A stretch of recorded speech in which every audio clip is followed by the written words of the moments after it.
Ардақжан, алтыным, амансың ба?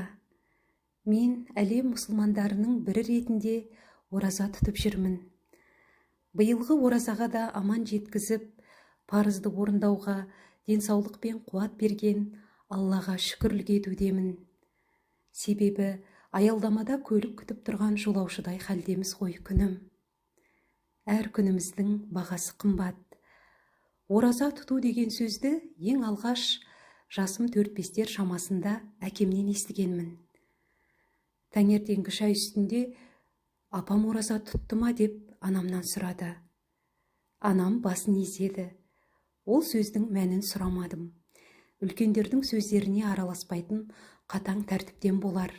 Өзімше оны қиялымда түсіндім. Әжем кешке дейін бір нәрсені түтіп отырады екен деп ойладым. Себебі анамыз жіп иіру үшін алдымен жүнді түтетін. Қатты жабағы жүн түткен кезде бұрқырап, әдемі үлпілдек жүнге айналатын. Кейде анамның алдында кеудесіне жақындап, биіктеп кететін. Енді әжем жүн емес, басқа бір қымбат затты түтетін болар деген ойдамын. Оны әсем жібектей үлбіреген, түсі сары, асыл зат деп елестеттім. Көршідегі әжемді көруге асықтым. Үйіне кіріп бармай, сығалап қарап жүрдім. Әжем көрінбеді. Бірнеше рет бардым, бірақ көре алмадым. Оны ешкім көрмейтін жерде түтетін болар дедім де, сол өз қиялымдағы ұғыммен жүре бердім. Ораза тұту десе, ең бірінші сол бала қиялымдағы әдемі сурет келеді көз алдыма. Ешкім ортақтаса да көре де алмайтын асыл зат. Оны күні бойы түтуің керек. Адам баласына берілген сый, жіберген қателіктеріңді, кемшіліктеріңді түтіп тастауға болатын мүмкіндік. Бұны айтып отырған себебім, біріншіден, үлкендердің сөздерін түсін алмаған бала қиялында ғажап бір елес пайда болатынын ескерту. Екіншіден, қазір аласұрған пенделер ұрынарға қара таппай, ғасырлардан ата-бабамыз ұстанып келе жатқан дінімізге, оның салт жоралғыларына тиісіп жатыр. Ауыздарына келген сөзді жиренбей айтып жүр. Ораза туралы да солай. Сеніміңді шайқалтпағанмен көңілге кірбің түсіретіні анық. Ал жастардың ойларын бұзуы мүмкін. Намаз оқып, ораза тұтпасаңдар да, түпкі сенімдеріңе селкеу түспеуін тілеймін. Дінде емес, білім мен ғылымды үйретуге ұмтылыңдар. Дін қараңғылыққа апарат деген ұранға айналып тұр. Ақылдым. Дін ғылымға негіз болғандығын ұмытқан жандарға не деуге болады? Бұл үлкен-үлкен кітаптарға жүк болған терең ұғым. Оны өзің де асықпай ұғып аларсың.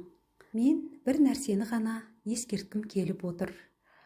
Адамзат тарихында жер тұрғындарының бақытын іздеген ғұламалар көп болған. Солар түрлі жол қалдырған. Соның ішінде батыс пен шығыс ғұламаларының ұстанымдарында негізгі өзгешелік бар. Екі жақта адам баласының бақытты өмір сүру үшін қажетті шарттылықтарды іздеген, өз тапқандарын дәлелдерімен артқыға мұра етіп қалдырған. Батыс ғұламалары адам баласы бақытты болу үшін олардың ақылын жетілдіру керектігін айтады. Соның жолдарын қарастырады. Білім мен ғылым үйрететін жолдарды ұсынады. Яғни олар ақыл культін бірінші кезекке қояды. Ақылды адам ешкімге құл болмайды деген ұстанымда болған. Шығыс ғұламалары да ақылды дамытуды құптайды. Бұлардың өзгешелігі ақыл мен қайратты жүрекке бағындырғанда ғана адамзат бақытты бола алатынын дәлелдейді. Себебі жүректе мейірім, рахым, шапағат, әділет сияқты асыл қасиеттер мекен етеді. Қайрат, қуат, қайда жұмсасаң да қайтпайды. Ақыл алмас қылыш, ол да жұмсаған жағыңа қызмет етеді. Ал осы екеуін жүрек басқарса, оларды жамандыққа, қиянатқа, зорлыққа жібермейді. Ондай болса, қоғамда бүгінгідей зар жылаған жандар болмайды. Шығыс ғұламалары адам баласының бақытты болу үшін жүрек культін бірінші кезекке шығарады. Бұл түсінік Құраннан бастау алады. Әл-Фараби, Баласағұн, түбі түркілік ғұламалардың бізге қалдырған аманаты. Сондықтан шығыс мәдениеті мен батыс мәдениетінде елеулі өзгешелік бар. Оны терең ұғынуға тырысыңдар. Тек батыс елдерінің өмір сүру дағдысы мәдениеттілік деген бір жақты түсінік, одан сақ болыңдар. Бұны біздің бабаларымыз әр елдің салды басқа деп тастай түйіп тастаған. Қайратпен ақыл жол табар қашқанға да қуғанға. Әділет шапқат кімде бар, сол жарасар туғанға. Бастапқы екеу соңғысыз біте қалса қазаққа. Алдың жалын, артың мұз, барар едің қай жаққа деп Абай атаң бұл ойды нақтылап түсіндіреді. Қазір жүрекке билік бермей, ақылы мен қайратына сенген адамзат қоғамы алдынан жалын шарпып, артынан мұз қарып, шығар жол таппай тұрғандай. Сонда да әділеттен аттамайтын, өз жүректерін тыңдауға шамалары жетер емес. Жүректерін тыңдауды мүлдем ұмытқан, нәпсіні тойындыру жолына түскен. Міне құлыным, біздің алдымыздағы толқынды азаптан құтқарған таза жол, жүрекке бағынған, ақыл мен қайратты жүгендеп ұстаған бабалар жолы. Ораза ұстауда осы жолдың бір сабағы сияқты.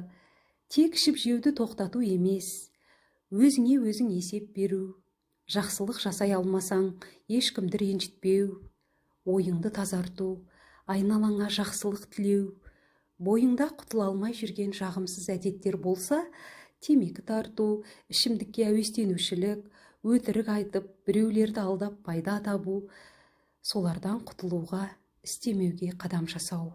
Менің бала қиялымдағы әдемі сурет осы тылсым құдіретті сезіну сияқты болып көрінеді. Ораза көзге көрінбейді, қолмен ұстай алмайсың. Оның адамды тәрбиелеудегі қызметін тек сезінуге болады. Мұны жастарың есейіп, әбден толысқан шақтарыңда түсінерсіңдер. Сонда жауап бере алман, мен бейшара деп Абай жырлағандай, ол кезде мен саған еш нәрсе айта алмаспын. Ақылың мен қайратың бой бермейтіндей болса, жүрегіңді тыңдауға әрекет етерсің күнім. Жақсылықтың да, жамандықтың да өз иесіне қайта соғар құдіреті бар. Сондықтан өзіне жақсылық ойлаған адам жамандыққа қадам баспауы керек. Ол үшін жүректегі асыл қасиетті ермен санасуға тура келеді. Біздің аналарымыз көп айтатын обал, сауап, борыш деген ұғымдардың негізі жүректегі айтылған қасиеттерден шығады. Айналаларың ала сұрған ала шапқын толқын ғой. Ақылдарыңды біліммен суарып, қайраттарыңды қайрап, қуаттандырып, жүректеріңнің үніне құлақ асып жүріңдерші қарақтарым. Рамазан айының қасиеті бойларыңа қуат беріп, жүректеріңе нұр құйсын, бастарыңа бақыт боп орнасын. Әмин.